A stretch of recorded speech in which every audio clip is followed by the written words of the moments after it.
I really enjoyed a shift that came about through just one particular week when I was moved to embrace mission as something that's spirit-led, grace-filled. What happened was we were led to go out into the streets of Oxford, not just staying in the building, but getting out, but in such a way that there's no pressure. There was an expectation that the Holy Spirit would lead us. We did that together in the course, and that was great. And then I went out again, prompted by that, excited actually by that.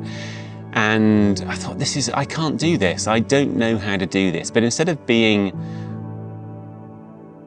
condemned or just feeling rubbish about that, I'd been prepped through what we've done on the School of the Spirit. Well, this is the place to be, actually. Of course, it's God that does it. So I said, well, fine, Lord, if you're going to do something, you're going to do something. What I'm going to do is I'm going to have a cup of tea, and it's up to you what you do. And I went to this cafe, and as I went to buy myself a cup of tea, there's a guy in front of me who just didn't have the money for, well, he had the money, anyway.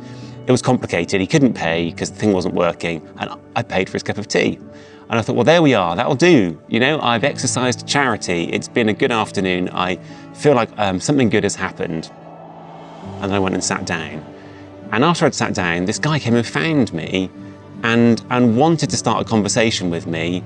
And it turned out that he was a psychiatrist with an interest in spirituality who wanted to talk with me about just a heap of philosophical and spiritual things that I loved talking about. It was absolutely in my sweet spot of the kind of spiritual conversations that I like to have that most Christians probably wouldn't enjoy, and just had a really rich, enjoyable time sharing my faith with a guy who was chasing me down really in the conversation to talk about those things.